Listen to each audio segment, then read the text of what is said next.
السلام عليكم البنات، نتمنى تكونوا على خير وبألف خير، ومرحبا بكم معايا على قناة شيوة عائشة لتعليم الطبخ والطرز الرباطي باليد. اليوم ان شاء الله غادي نحضر لكم كيك بثلاثة ديال الطبقات بكريمة سهلة وكتجي خفيفة في المذاق، كتجي رائعة. نتمنى تجربوها، غادي تعجبكم بزاف ويمكن لكم تحضروها بسرعة.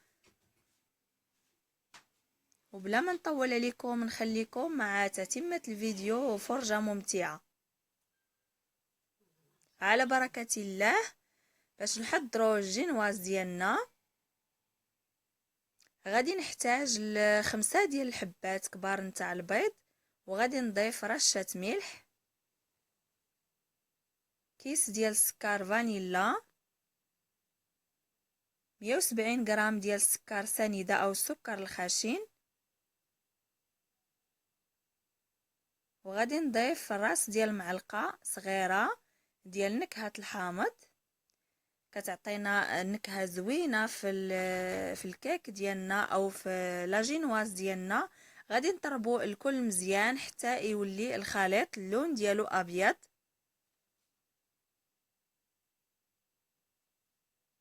وهذا هو الشكل ديال الخليط اللي حصلت عليه. عندي هنا 170 غرام ديال الطحين من بعد ما غربلته، وهنا الكميه ديال الطحين كنديروها على حسب الكميه ديال السكر سنيده. داكشي اللي درنا في السكر كنديروه في الطحين، كنخلطو بهذه الطريقه من الاعلى للاسفل. كنضيف الدقيق شويه بشويه، وانا كنخلط بنفس الطريقه كيف ما كتشوفوا.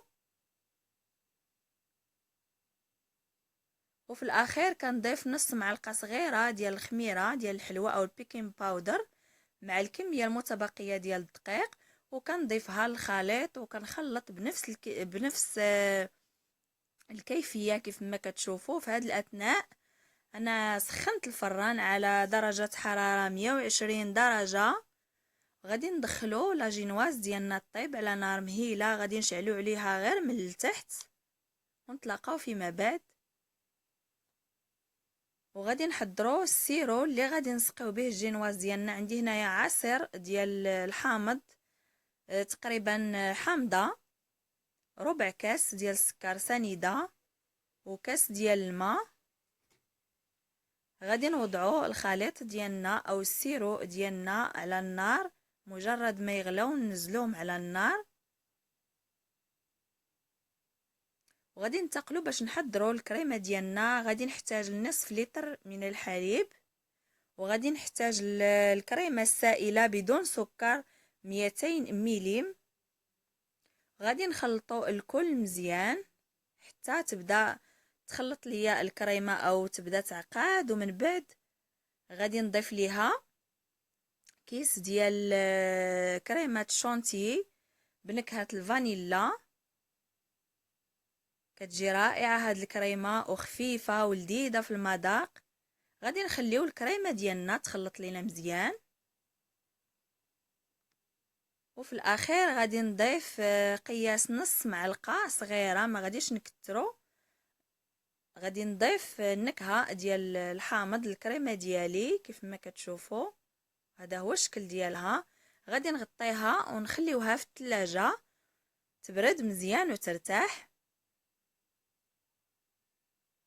وهذا هو الشكل ديال الجينواز ديالنا من بعد ما طابت كيف ما كتشوفوا، كتجي على هذا الشكل. غادي نخليوها حتى تبرد، وغادي نقطعوها لثلاثه ديال الانصاف او 3 ديال الطبقات. هذا هو الشكل ديالها كيف ما كتشوفوا، كتجي رطبه واسفنجيه. غادي ناخذ القطعه الاولى ديال الجينواز وغادي نسقيها مزيان بالسيرو اللي سبق لي وحضرت. ومن بعد غادي نضيف الكميه ديال او الطبقه ديال الكريمه.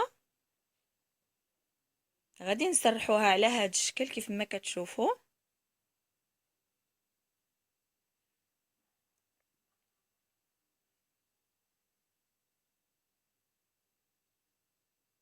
وهنا عندي رقائق اللوز ايفيلي من بعد ما حمرتهم. غادي نضيف القليل فوق الكريمه، وغادي ندير الطبقه الثانيه ديال البسكوي وغادي نسقيها بالسيرو. من بعد ندير الكريمه ومن بعد ندير طبقه ديال اللوز افيلي حتى نسالي 3 ديال الطبقات اللي عندي. وفي الاخير هذا هو الشكل النهائي اللي حضرت معكم ديال الحلوى بلا كريم بنكهه الحامض، كتجي رائعه في المذاق وخفيفه، غادي تعجبكم بزاف.